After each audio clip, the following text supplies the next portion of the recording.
Gouinement lundi. Il y a une semaine, je découvrais sans surprise l'existence d'un groupe devenu tristement célèbre, la Ligue du LOL.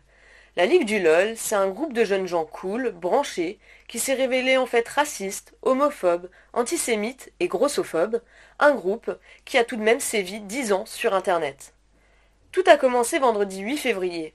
Check News de Libération a révélé un système de harcèlement groupé, de journalistes mais aussi de communicants sur Twitter via un groupe Facebook privé.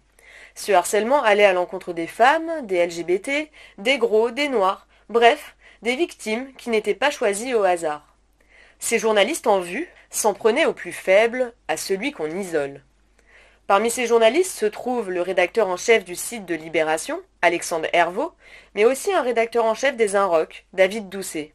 S'ajoute à cette liste Olivier Tesquet de Télérama, ou encore Vincent Glade, le créateur du groupe, passé notamment par le grand journal de Canal+. Autant dire, des hommes blancs, cis, hétérosexuels. Mais le comble dans tout ça, ces journalistes travaillaient quasiment tous dans des médias dits progressistes.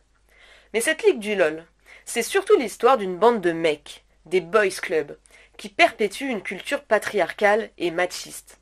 Et dans cette course effrénée à la virilité, ces caïds de Twitter, comme ils aimaient se surnommer, se sont dit qu'ils pouvaient insulter et se moquer du reste de l'Internet, à savoir les femmes et les minorités. Importunés, intimidés, humiliés, harcelés, voilà les pratiques douteuses de cette Ligue du LOL.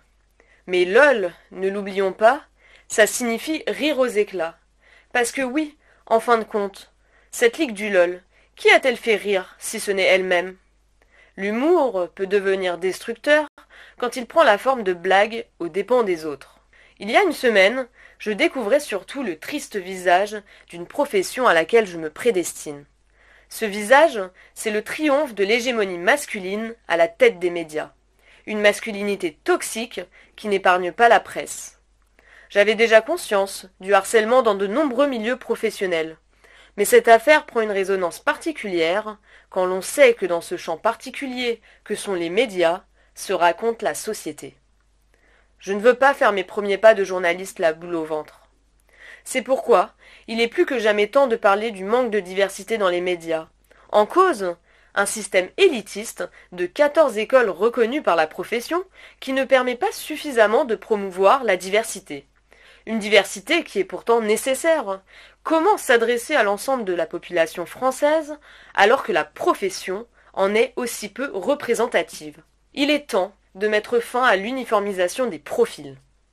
L'élimination et la disqualification d'une partie des journalistes est en fait un réel frein à la richesse des sujets traités et des approches journalistiques.